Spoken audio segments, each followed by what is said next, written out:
Okay, so today we are in for a special treat. Yes. I'm so excited. We have our brother here. Activist, actor, father, brother, Husband, amazing husband. And author of this amazing book, Yes. Male versus Man. And here he is, our brother, Dondre Whitfield. Y'all are killing me with that. It feels warm in here. Yes. It feels warm in here. So I'm so excited that you agreed to be on our podcast. Agreed. You are like, Was there a choice? no, Agreed. no, but Okay. you, since like seriously, you're the reason why we're really doing this. Yeah. You know, you talk about purpose so much, and you've invested so much, I know, into so many people, but especially me. And I'm so just thankful for you in my life and pushing me into purpose. And so Don't make them this cry. is don't make I'm them not cry. gonna do it. So this is, you are the reason we are doing this. We've had these conversations and we reading your book, and then we always go back to things that you have told us privately or together. So it's very it's very nurturing to have a big brother like that. And so every time we have these conversations, we're like, Dondre would say this, and Dondre said this. And it always leads back to you. Yes. It's not going to happen. I'm not doing that. So your purpose has fueled the fire for our purpose. Yes. Essentially. I can't tell you And how that's- good that feels. It is, I think, centrally, it is the reason why I do what it is that I do. You guys know that, you know, I've been, as an actor, almost 40 years. That's pretty frightening to say. But You don't look it. I'm trying not to. My wife likes the little wisdom colors that are coming in. But it really is, as I tell people all the time, acting is my passion, but activation is my purpose. So hearing that you guys were further activated in hearing anything that I've ever said, like, does something to my heart that makes me feel like I'm gonna live more years than God put on the clock, because that's what that is. It's an affirmation of like what you do, what your purpose does for someone else. Right. It's like you are on fire and you set us on fire, and then it activates us to want to then set other people on fire. So, you know, just really thank you for being obedient and really, you know, doing the work on yourself and having the courage to step into your purpose, because Listening to that voice. It is really stepping into your purpose. It's tough. It's tough. It's tough. It's a transformation. Yeah. All in itself, and I'm going through it at this moment. Can we talk about why it's tough? Because I've got my finger on it, but I want to hear about why it's been tough for you all, and then share with you why it was tough for me, and see how that. For me, I think stepping into my purpose was just life. Life throws obstacles at you to detour you from where you really want to be and where you feel like you should be. I've had people come into my life that have needed help, and I've wanted to help them. I just haven't found the way because I've been busy. So really differentiating, you know, that can wait, but this is my purpose, staying on that path. That's how I've gotten here. Right. Learning the difference. I think for me, stepping into my purpose has things that I thought that I had healed from became like more apparent that there was deeper healing that I needed to do in those areas. And then I started to question, well, you're not even healed enough. Then, you know, all of these negative voices. And I'm like, wait a minute. Where did all of this come from all of a sudden, now that I'm trying to move forward in this area? Right. And then it also is scary going into the unknown of not really knowing for sure if this is what you're supposed to do, but you feel like it is. So but then, convicted to do it. you know, your passion is like, for me, I've been acting my whole life since I was 9 years old. I don't know how many years that is. Okay. Don't say it. No. Don't say it. We're not going to say it. But it's been a while. Okay. Yeah. So going from having that experience and just knowing what that is and having the confidence in that, then going into a completely different area or arena, But I know for me, the conversations that I've had with you, Dondre, are that I feel this sense of like this not this sense of fulfillment that I get from my passion, right? Which is acting. I feel like there's like this emptiness. There's like more to me than just the acting, which I love. I don't ever want to stop doing that, but I feel like there's a call to that more, and I need to answer that. And the more that I don't answer that, the more like depressed or empty I feel. Yes. So it's like pushed me into, okay, I got to do this no matter what, no matter how I'm feeling, got to work through my issues, confront myself so that I can really be fulfilled and feel like I'm really aligned with why I'm even here on this earth. I agree. Absolutely. 100% with that. And I feel like everything in my life will kind of fall into place when I do that. Yeah. For sure, 1,000%. So everything that you ladies, and I'm so, man, I'm very, as a big brother, I'm very proud to hear both of those answers because they're so good. You know, everything that you're talking about, like, you know, I often tell people that passions serve us, but our purpose serves others. Yes. And the reason why we were put here really was to be in service to other people. When you're constantly in service to yourself, it feels good for a second because you get that shot of like dopamine, right? When you buy a new bag or you buy some new shoes or you get a diamond something, or, right? And it feels good for that minute. And then all of a sudden, that thing loses its luster and then that good feeling goes away. Yeah. So then you go, okay, well, maybe it went away because I don't have enough of those things. So now I got to go buy another one of those things. Right. The bag, the shoes, the diamond, the whatever that is. Or to do the drug, to do the sex, to do the whatever that is, right? Right. Yeah. I'm writing my purpose book right now. So this is so timely.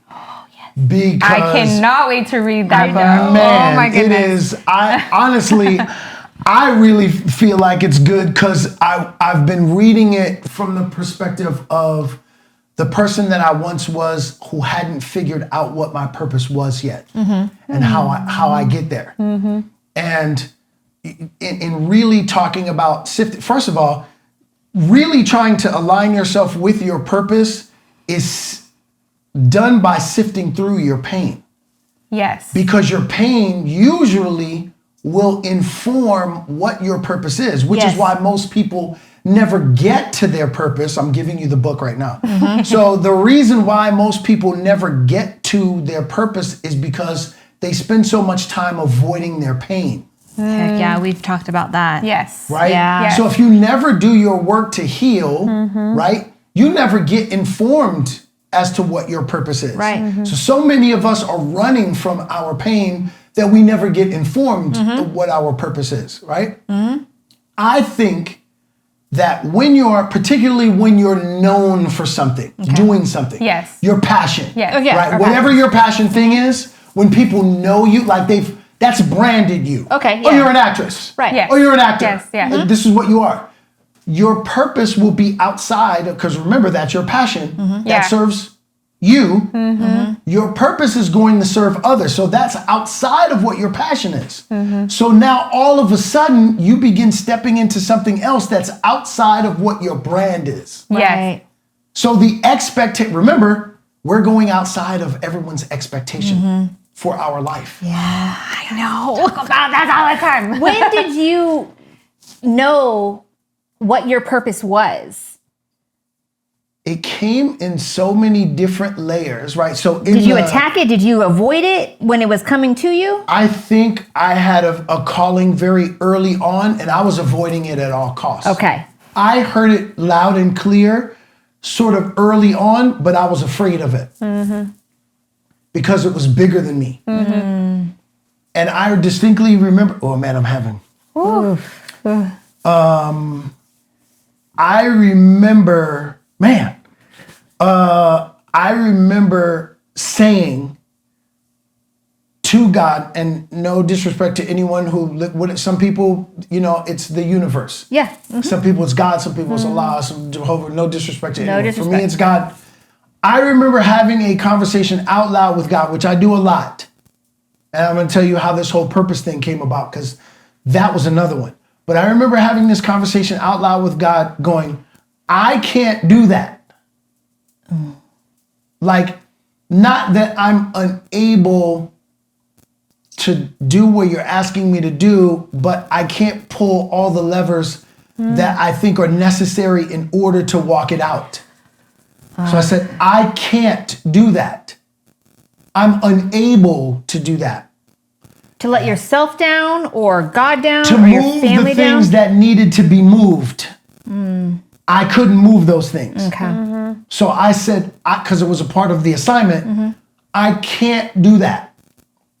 And I remember hearing it clearly. I didn't ask you to do that. I asked you to do this. Even though that is a part of what you're ultimately going to be doing, I know what you're capable of, which is why I've asked you to do this. Got it. What you can't do, I will He do. will do. So Wow. when God puts something on you to do, don't worry about the minutia of all the other stuff. It's like the crew, right? You got your folks that are in place to make sure that you get right. Because you can't do the cameras too. Right. You can't produce the whole thing too. You can't edit it too. Right. Just God play didn't your say part. that. Right. God just said, do this. What you can't do, I will do. Right. I will put those people into place for the things that you can't do. All I'm asking you to do is to walk out your assignment. Okay. And everything else, I will fill in. So were there little assignments along the way that Lots. just opened up your, okay, this Lots. is it. Okay. Yeah, like, because it's one step at a time. Right. See, everybody think like a marathon is 26.2 miles. The problem is that we begin thinking about mile 26 before we run mile 1. I know. I would do that. Right? I would do that. Stop it. Run mile 1. When I ran the LA Marathon at 46, which is not a great idea. It was my first marathon. That's just not. It's not a great idea. If you're 46 years old, don't run your first marathon. might hurt. Run it prior to. Run it at 45 at least. It's a horrible idea. But I was challenged on so many different levels. But the one thing that even though I hadn't run a marathon before, the one thing that I had a keen understanding of was run 1 mile at a time. And the way I got to that was examining the 26.2 miles. Why is a marathon 26.2 miles? Why isn't it just 26 miles? That's what I'm saying. Why 0.2? What's the 0.2? I never thought about that. Here's what really got it into perspective for me. When I ran that marathon, and by the way, when I ran it, it was the year that it was the hottest, record-breaking heat. Oh, geez. People were falling out, that triage like centers all over the place because people were falling out. In fact, it was so hot that day that they changed the date of the marathon to move it back to ensure that it would never be that hot again. Wow. That's how hot it was. And I remember having leg cramp. I've been an athlete my whole life. I played semi-pro in 3 different sports, baseball, basketball, football. I've never felt cramping like that in my life. And I ran 3 miles with leg cramps like that. I could feel distinctly my body was saying, we should just Uber home. We're done. We should pick be you done. up. Let's just, we're Mile done. 23. We did it. We're fine. Yeah, we're good. We don't need, because what? We're not even, let's just Uber home. Yeah. And I remember distinctly thinking about the fact that my wife said to me, she said, have you ever run a marathon before? And I said, no. And she was like, and I was like, what's that? What's that? And she was like, oh, no. I was like, that vaguely sounded like you don't think I can. Right. I'm going to do it then. And I was like, oh, yeah. And then having a conversation with my kids going, listen, once you decide that you're going to do something and God is behind you, it is done. Yeah. So I remember distinctly thinking about my wife. I'm coming home with this medal around my neck. And then my kids going, I told you, once you decide, once God, it is done. Yeah. I got to mile 26. Because every time you go a mile, you go under this banner, big bowling mile. I got to mile 26. I was like, touchdown, baby. I did it. Oh, no. I took off the AirPods, Oh, no. did the whole, I'm early. running. I'm like, yeah, I'm doing the whole. I'm looking for the finish line. Nope. Nowhere to be seen. I remember saying to a guy beside me, I'm like, where's the finish line? He said, it's up there. I said, where? He's up there. Oh. And at that moment, I realized why there's a point 2. Because the point 2 is just as important as the 26. So everything that you do in your life, run the point 2 like you run the 26. It's just as important. So every little step, when Bobby Brown did every little step, like every little step counts. So you're going to take those baby steps on your way to getting to the finish line of where your purpose really lies. Definitely. Oh, that's so important. It's so Because so often important. we think we've hit the finish line. Yeah. We're like, oh, we did it. We're good. Yeah, there's a new finish Do a line. little all the time. extra. Finish That's line. it. Yeah, new finish line. Every time you get to one, there's another marathon to run. Yeah. Because your thing remember, it's bigger than you. So I remember feeling like I understood what my purpose was. Two things. So my father, may he rest in peace, we had a very horrible relationship for a long time. My father, this is one of the motivations behind me writing Male versus Man, because my father didn't have his father to be a model that he could mirror. So subsequently, he couldn't model manhood for me. Yes, he could. Right. Yeah. My father kidnapped me when I was 6. At the age of 8, I saw the first person I ever saw get murdered 10 feet in front of me. At 12, my father taught me how to be a cheater. At 13, my father went to prison for killing someone. So he went to jail for manslaughter. He got locked up for 13 years. At 14, I had a gun put to my head while they robbed my best friend of his leather bomber jacket. By 14, my trajectory looked like one of a person who was either going to hurt someone or hurt myself. Right. And then juxtapose that to the very next year, I was on the Cosby Show. Look at that. So there were so many things that were in the way that looked like this is going to be chaotic. Yeah. Your life is going to be chaos. Right. Midway through my 20s, my best friend and I were on our motorcycles. We were on the freeway. He was a novice rider. An experienced rider. I raced motorcycles. I would do wheelies down the freeway. I was just that guy. Like I would take my helmet off after doing stunts on Sunset, and people would go, that's the guy on TV. Yeah. Like, he's what? I would wheel, you know that hill going up La Cienega? Yeah. The Yes. big hill? I used to wheelie up that. Oh my gosh. no. Wait, what? I used to wheelie up that hill. One of my first dates with my wife, Oh, no. Was up the I hill. picked her up on my motorcycle. We were on Highland, like near the Santa Monica Light, on our way to Sunset. She taps me on the shoulder. She said, didn't you say you know how to do wheelies? I said, yeah. She goes, do you know how to do it with somebody on the back? I said, do you want to do a wheelie? Sally, She what? said, I yeah. know. Daredevil. And Oh, no. Oh my goodness. for blocks until we got to Highland. And that's when I knew. I was like, this could be my wife. So like literally my best friend and I are on the freeway and we're riding our bikes. Me, this advanced rider, my friend, this novice rider. I knew it. I knew that my assignment that day was to look after my best friend because he didn't have the experience that I had. Interesting. We come to this stretch of the freeway where it takes great skill in order to navigate that stretch of the freeway at high speeds. Okay.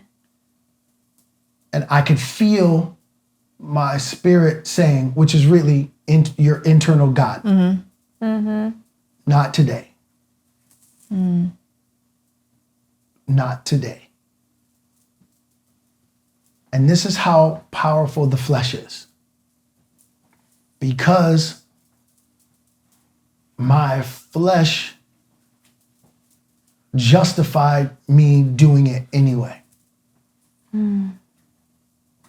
And I communicated to him that there were turns coming up and that I needed him to slow down, and through hand signals, and that I was going to go up, but I wanted him to stay back and slow down. And he nodded his head, and that was enough for me to feel like I was justified in indulging myself. Even though I knew that my friend would struggle in resisting the temptation to follow me. Wow. And I did it, and my best friend followed me and had an accident and lost his life that day. The guilt that imprisoned me for years, for the better part of 10 years of my life, until I finally invited his children, his son and his daughter, over to my house to have a conversation with them. And I had to tell them about how I abandoned my post that day in taking care of their father. And without their grace in saying, Uncle Dre, that wasn't your fault,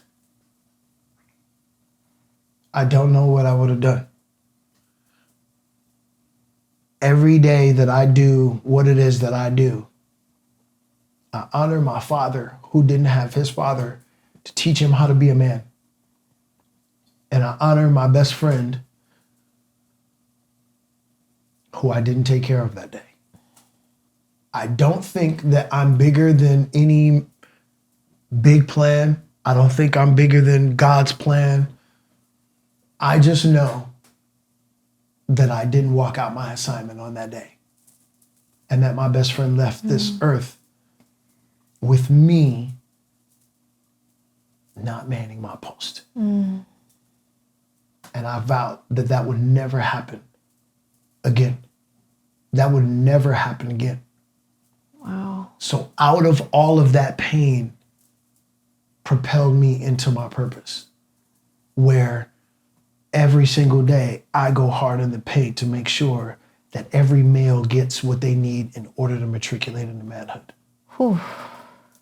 Like, that's what I carry every day, knowing that there can be no bigger assignment than that. Yeah. The assignment of when I take care of my sisters and teach them about what men are and are not.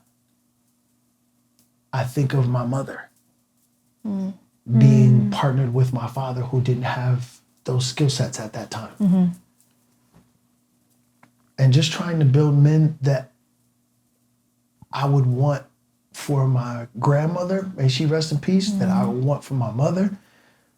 The man that I deliver to my wife every day, the man that I want to have for my daughter when she comes of age, which she is. Yeah, I know. 17 years old and driving and all of those other things. Like, somebody has got to build a man for my daughter. And who better to do that than me? So that's what really drives me to go as hard as I go every day in walking out my purpose. So those two, I mean, the history of your father, the relationship, and then your best friend, those are the things that you consciously go back to? Every day. Wow. My daughter is named after, his name was Amon Parker. My daughter's name is Parker. So, like, literally, he passed. And I remember saying this. When I got to him, his eyes, he was still breathing. His eyes were kind of fluttering. I could feel in my spirit that he was leaving. And I said, this is in the middle of the freeway. Like, all these cars are stopped. I mean, it was like a movie scene. And I remember saying to him, you can't leave. You got a wife. You got Babies. 2 beautiful babies.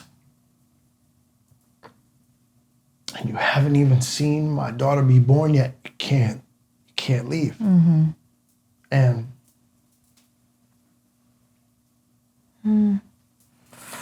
he passed a few months before she was born.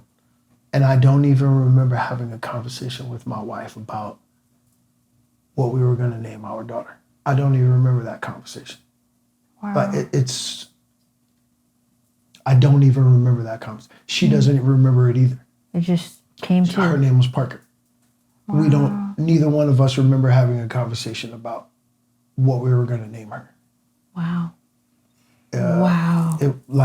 So every single day that I call my daughter's name, whether she comes downstairs and kisses me or hugs me, It's Parker. I see my best friend. And Wow. and I see my assignment and you know how important it is. Because I consider myself to be an addict. What do you What mean do you by mean that? by that? They're like, what do you mean by that? Where are you going with that? I am a man who once suffered from male-like tendencies. Okay. Okay.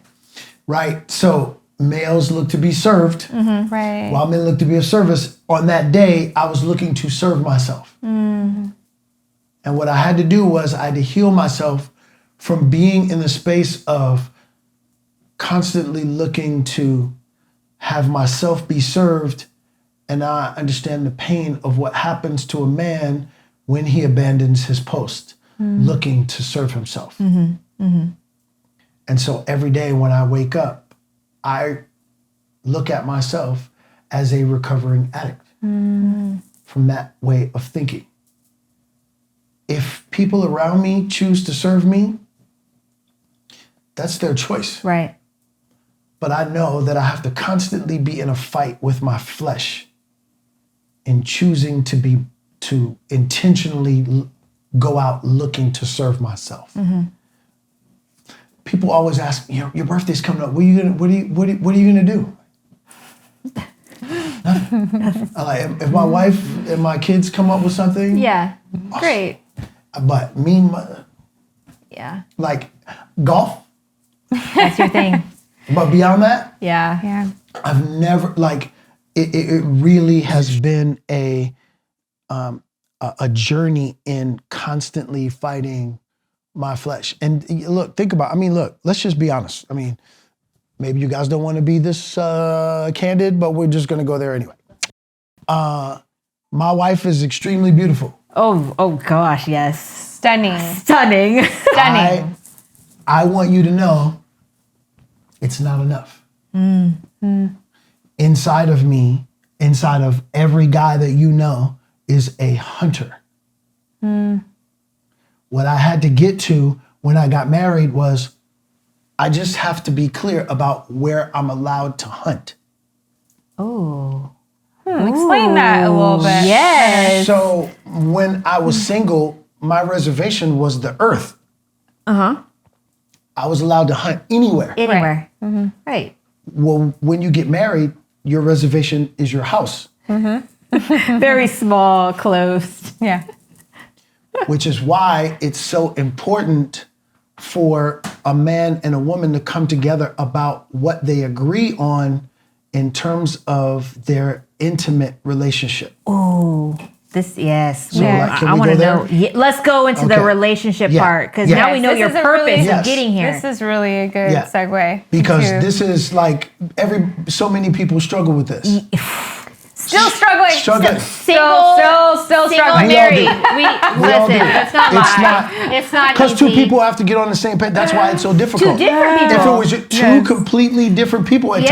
times who see things in a first of all, Completely. you all are wired way different than we Than a are. man, yes, way yes. different, right? Yeah. Like honestly, let's be honest. Let's be honest. We could have a fight, and I could be ready to go like right after the fight Right. because we generally tend to be physical first. You generally will be emotional first. Yeah. So if you're not wrapped up, if you're not feeling it, you're like, I'm good. Right. You're like feeling it. Like, you mean down there? Like, I'm ready to feel it all the time. Right. Like, that's the way we are wired. Yeah. So you get two beings who have completely different wiring in that way. How do you get on the same page intimately? How do you get on the same page physically?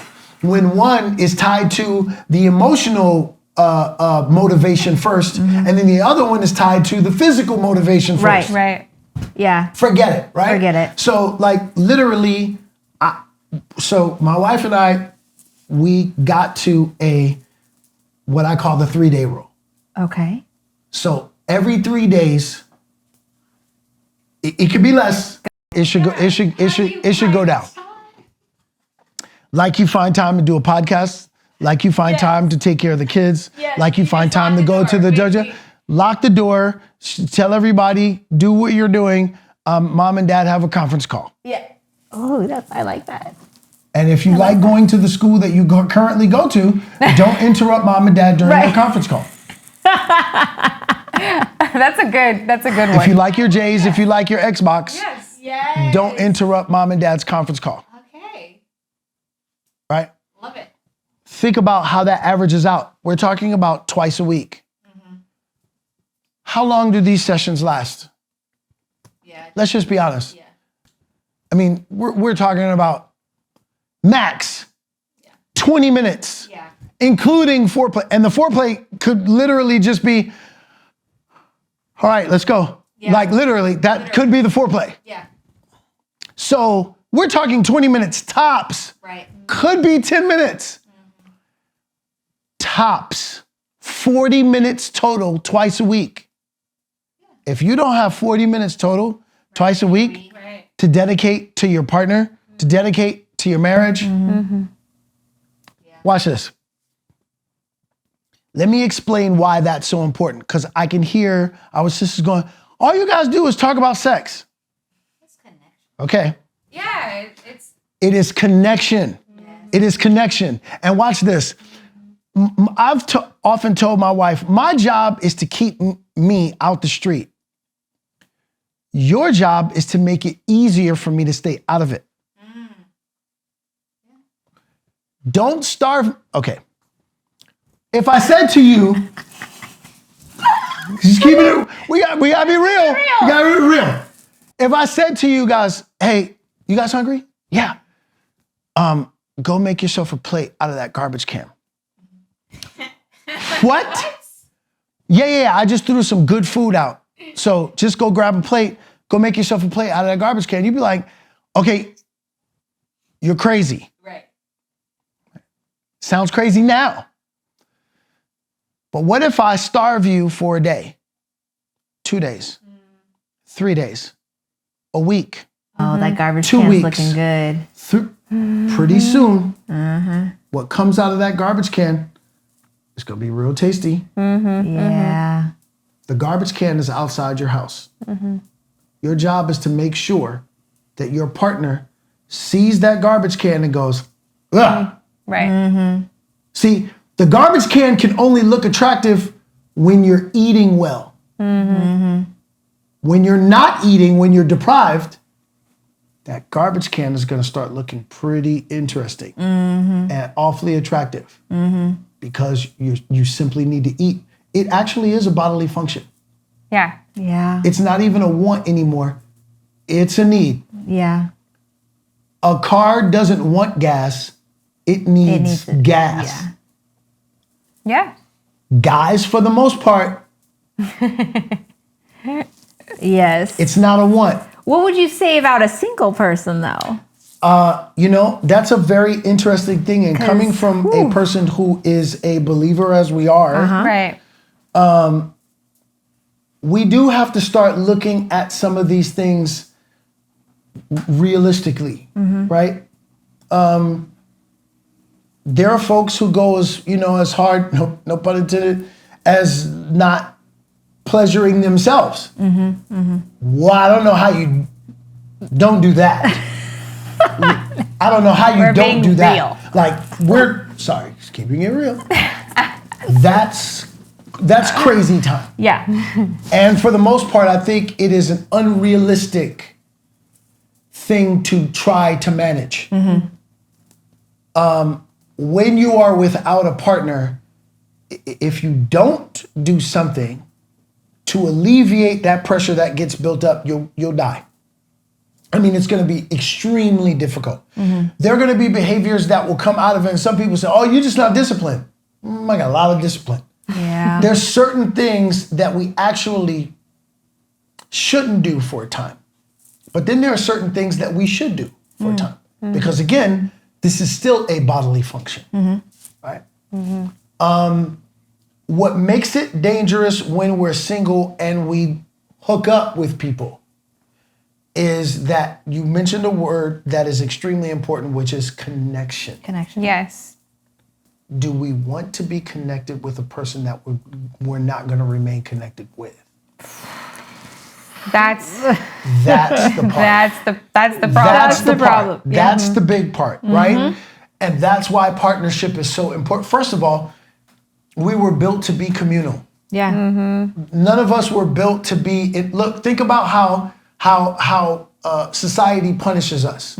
They punish us by putting us in jail, right? With a whole bunch of people. That takes away. They're taking us away from our community. Right.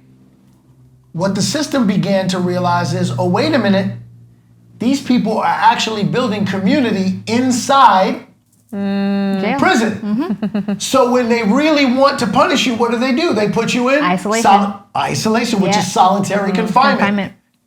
So they isolate you from the community that you just built. Yeah. Yep. Right? Yeah. So the greatest punishment for any human being is isolation. Meanwhile, so many of us isolate ourselves and wonder why we don't have great mental health. Wonder why we don't have emotional, spiritual wellness. Because we isolate ourselves. Right. I don't want to tell anybody I'm struggling. Right. You're isolating yourself. You got to find your community. Right. And you got to say, hey, man, I'm not doing well. So just for everyone listening, Dondre has been that person for me. So when our kids were going to school together, so adorable. So adorable. We're like, I hope they were like babies. They were like so little, and now they're like almost as tall as us. Frightening. So it just so happened. I feel like I went through most of my life just struggling with things on my own. Right? Because people had a certain perception of me and I looked like I was doing well. I was happy. I'm able to smile through my pain. And I would try to open up, I think, about things to people, and people would brush me off or invalidate me and say, oh, it's not that bad, because I had so much going on for me. You know, meanwhile, inside I was dying. Right. So I know I reached out to you. We had a conversation and I was at a really low point.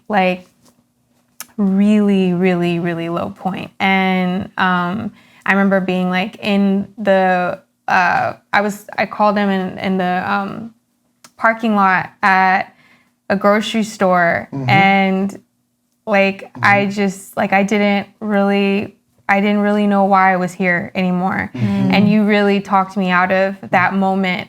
And that if I could just push through the pain of that moment, that, it was going to get better, and why. And you really spoke life into me at that moment when I knew you understood me. I think it's different when someone hasn't been through the same, but we have a lot of similarities. And so I really knew that I could trust what you were saying and that you knew what I was going through and the pain and just everything. So I just really appreciate you so much. I really do. Love it. Everyone needs, it's just speaking to isolation, I think that really opened me up to be able to not be ashamed of reaching out. Not be ashamed. Because if I hadn't reached out in that moment, Yes. And there's been a lot of other moments because I think when you're really confronting your pain, there's layers, right? You go deeper and deeper and you're getting closer to entering into your purpose. It really gets dark. Yes. And you dark, really lonely. have to, you really go through the fire, right? To get to the other side. So if I wouldn't have in that moment, like God orchestrated that for you to be in my life at that specific moment to be able to feel like it's okay. Like it's okay to not be okay. Yes. It's okay. 100%. And for so long, I felt like I had to appear to be okay. Appear to be okay, but also to myself. I was deceiving myself. Yes. This brings us back to a part in his book that I always remember. Like, I don't know. I don't want to reword it the wrong way, but it was like work on yourself before you can give without a doubt with someone without a doubt. And of course, and likewise, right? Yeah. As a man, work on self. We talked about this, off camera. Sorry, guys. We talked about this before we started rolling, which really is, if you want to fix a relationship, fix yourself. Fix yourself. Because each partner that's your homework assignment. My job is not to fix my wife. Right. My job is to fix me. Her job is to fix her. I love when I hear people go, well, how do you know someone is broken? If you've grown up on this earth. Everyone. We're all broken. We're all broken. Okay? No one has remained in the space that they arrived here.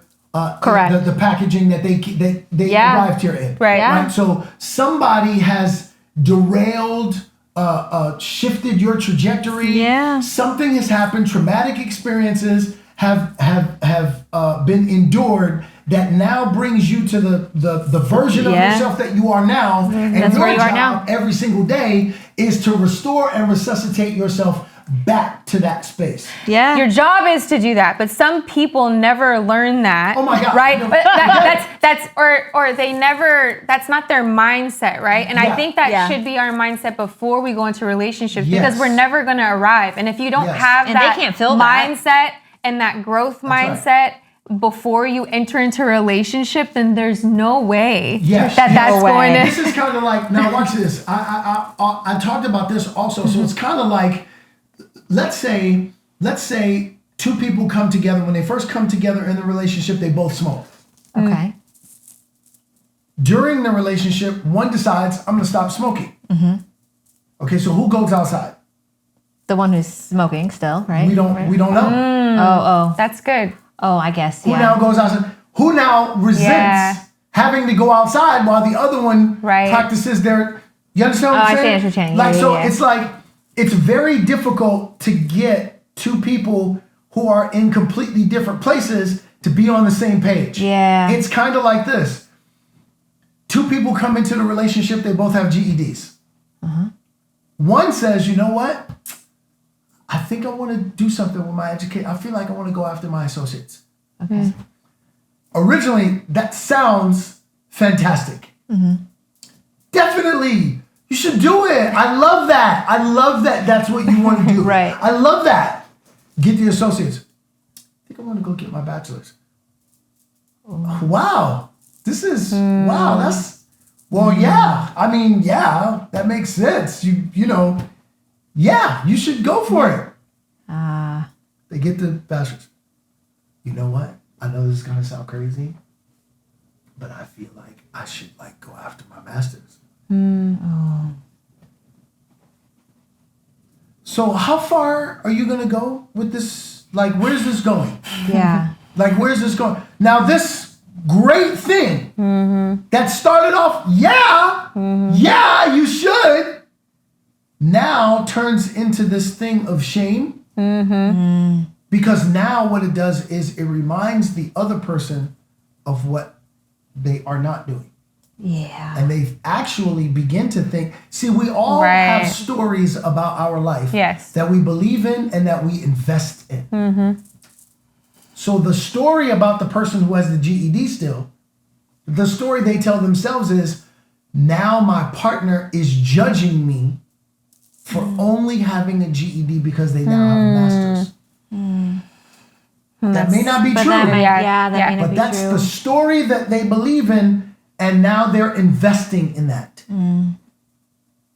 Pretty soon, that relationship could be untenable because two people are now here in this space. One person thinks that the other person thinks this way about them. The other person is like, I don't think that way, but you're treating me like crap, and all I'm trying to do is improve myself. It can be very difficult. That's why that constant communication is so important. So when it comes to communication,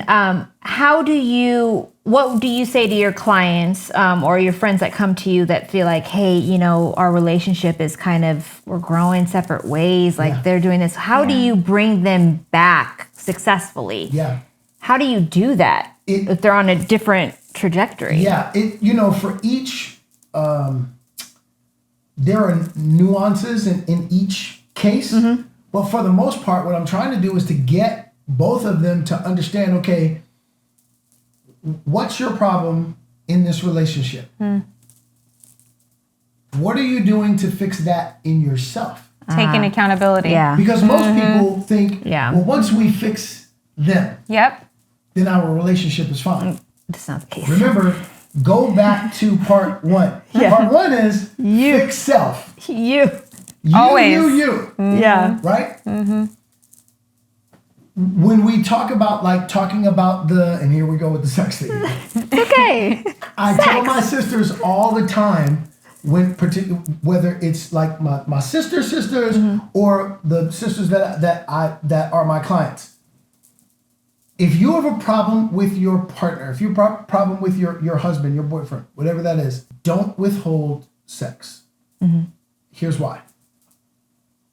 Particularly if you've agreed that your relationship is built on monogamy. If you want to get his attention, if you want to punish him by doing something that he can fulfill that need himself without violating the terms of your relationship. I'm not cooking for you. Great, I guess I gotta Uber Eats, so I gotta Grubhub. I gotta make it myself. You're gonna get his attention. You're gonna get his attention. Dang it! But when he fulfills his need, he's not violating the terms of your relationship. Right. In order to fulfill the need. Right. That makes sense. You're holding the relationship hostage by withholding sex because now, in order to fulfill his need, now you're asking him to also not violate the terms of your relationship because the expectation is monogamy. Right. You can still get his attention and punish him and not have him violate the terms of your relationship. That is a very big thing that no one ever discusses. That's why you have, and I'm just do your own laundry. Honest with you. I don't speak to very many husbands who don't resent their wife's punishment. And it is constant. That's the number one punishment? That is the number one punishment. I'm going to withhold sex. That's my card. That's what and then what are you going to do? But you can't go out there. You can't do that. You can't go out there and get it. But I'm not giving it to you. And you better not go out there and get it. Name me, how about that? Watch how the resentment plays up. And I'm going to wait for an answer. Name me a thing that a husband can do to punish his wife without punishing himself.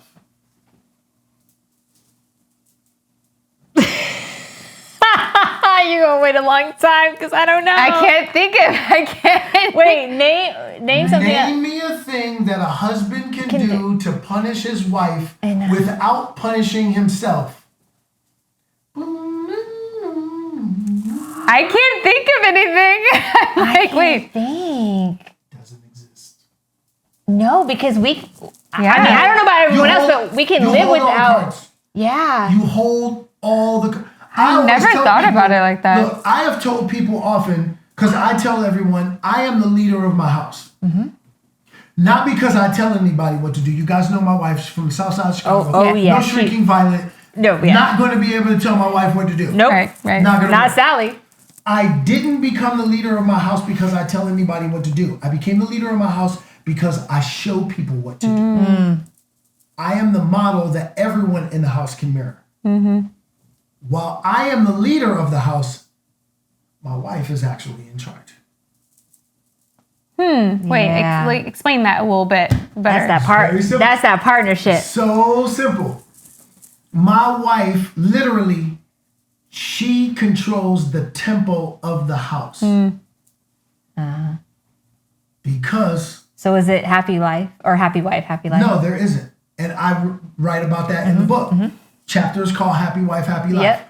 The most horriblest thing on the planet Earth is the notion that every woman gets fed happy life, happy wife. What that happy wife, happy life. What that means is my happiness comes first. It's first and foremost. Screw that guy that's in here. I better be happy. And if not, there's going to be hell to pay. There's going to be wrath. Right. So now, think about what that also says. Think about your son. Your son now also grows up thinking, hey, it's not about me. It's always about her. Right. Now, are you good with that? No. Heck no. Heck no. Heck no. Because you also know that sometimes your sisters can do some things that can be not so nice. Not so nice. Shady. Just, yeah. Meanwhile, he's chasing this unmanageable thing that says he is in charge of his wife's happiness. Yeah. Let me tell you something. I can make my wife a lot of things. I can make her breakfast. I can make her lunch. I can make her dinner. I can't make her happy. Happiness is your job. Right. Step one. My job is to go out here and make me happy. I can accentuate what you already have, but I can only accentuate what already exists. Yeah. I can't make you happy, sis. Right. You got to make yourself happy. Yep. That's If one of you the are chapters. Unhappy, you cannot have a man, just like an unhappy man. Right. Yeah. His wife can't make him happy. Right. If he's There's miserable, nothing, yeah. he's just going to be miserable and getting some sex. Yep. But he's still going to be miserable after that session is over. Right. Mindset. Okay, so Yeah. for my sisters listening who are single, I'd like to ask my big brother, what advice would you give to them dating? Like, what are some red flags? What would you look for on a date? Like, what should be some questions that you should ask? Like, I think From a that's man's from perspective. a healthy man's perspective. Yes. When you're sitting on your date Okay. with the newbie, Right. Okay. question, Number one. because first of all, we don't have no time to waste. Do we? No. do we No. agree with that? No. Certain ages we don't. We ain't got no. Not certain ages. Oh, really? We ain't got no time to waste. Okay. I don't care if you 20 It's not an age thing. or 40. That's It's true. just- Okay. I ain't got no time to be wasting with you. Right. Right. Exactly. Period. Right. Question.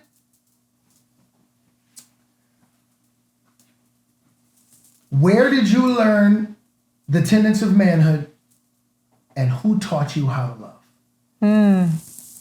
That's good. Yeah. Who taught you how to be a man and who taught you how to love? Oof. If that joker don't give you some concrete answers, Run. Run. Run. Okay, I should be Run! writing these down right now. run. Run. Who taught you how to be a man? Who taught you how to love? Answer. Oh, so I read Dondre Whitfield's book, Male versus Man. I have conversation. I got a group of brothers, and we get together every week, and we talk about how to improve ourselves. We break down scripture, and we apply that to our lives. We do X, Y's concrete steps about how I like that. came into my manhood, how I matriculated from male to man. Who taught you how to love? You know, I listened to my mom and talking about how, you know, what it feels like for a woman when a man does X, Y, and Z. And then I have sister friends that I sit down and I talk to and I go, you know, what would you like for your man to do for you, or what feels good to you when your man does X, Y, and Z. And then I'm reading so and so and so and so and so and so and so and so. Concrete steps. We only get good or great at things that we receive information and instruction on. That is a fact. Stop going with your feelings. Let's go with the facts. The facts are we only get great at things that we receive information and instruction about, and then get accountability for. All right, sisters, I gotta talk to you guys because I did X, Y, and Z with Sally, and that didn't go so well. So I just want to hear from you. Like, what did I do wrong? What can I do differently? How can I change? How can I make a pivot? Right. That's accountability. Yeah. That's information and instruction. I can't just sit back and watch the basketball game because it's playoff time and then show up better tomorrow. Yeah. Right. I gotta actively be doing something to change the trajectory of my relationship. Right. Yeah. That's how this That's works. how it works. Yes. This is good. Direct questions. These No. are direct. Hey man, look. Where did you learn to love? Who taught you? But it's a lot of less wasted time. It is. If you ask these on the first date. Why wouldn't you do that right out the gate? Like, put it this way. Let's say you run an organization. Let's say you have a corporation, and you're interviewing people for jobs. Right. When you ask what their qualifications are Yes, right off the bat, absolutely. you wouldn't give them the job. Yeah. And then after they get the job, 2 months in, Right. when they're failing, you go, tell me about your qualifications. You wouldn't do that, right? No. Where did you get your degree? So Your why do you training? do that with yourself? You are your own corporation. Yeah. This person has come in seeking a position in your life. Right. Ask them about their qualifications. Yeah. Yes. What are we doing? Why wait 2 months in when it's not working to ask? Ask right now. That goes into like business too. Everything. In all Look, relationships. everybody Right. goes, well, you're going to be chasing him away, not a man. No. Exactly. Oh yeah, man. Don't chase away all the males. Males. Amen. Chase them And away. that's what we 'cause want they're to gonna do. be scared to death. Right. Yeah. But a man is going to be like, Right. wow. Right. Okay. Well, so while you're asking, I actually have the book in my car because I was just reading it at lunch when I was in the park, and I was thinking of you. So I was sitting there and I was saying, he's going, you can't, listen, this is what I want our sisters to know. You can't chase a man off of anything once he gets his mind made up that this is for him. Yeah. When he sees you and he knows that you are for him, you can't chase him with a Can't stick. chase him away. Your father can't scare him away. Right. Your brothers can't scare him away. Yeah. He's like, I would introduce you to him, but I want him to get scared away. No man is going to get scared away off of what he knows his assignment is. Right. But the Yeah. Males are the going to go male running will. for the hills. Yes. Well, let them run. Let them run. Let them them Those run. are the ones we want to Yes. chase Them away. run, Yes. ladies. No Yes. males. Yes. Only men. Oh, man. Ah, Only men. I love this. I love this conversation. We went deep. We went From deep. purpose to So relationships. for part 2, do to- I have to wear the same clothes? No. No, we will. We will be doing this again. Yes, thank you so much. Come on. Thank This was such a great This conversation. Listen, And- and this is why we want to understand our purpose. Yes. Because purpose is not work. Yeah. Right. I agree. It takes effort, it takes energy, Mm-hmm. but it ain't work. Work is something that you do that you hate. This isn't working. No. This ain't work. Right? This is I agree. assignment. That's different. Yes. It's the assignment is fulfilling. Yes. Without a doubt. Yes. It is. Thank you so much. We love We you. love you. I'm going to hug you So- right now and then I'll get out of the shot. No, we love you so All right. much. Until next time. Thank you so much. Thank you so much.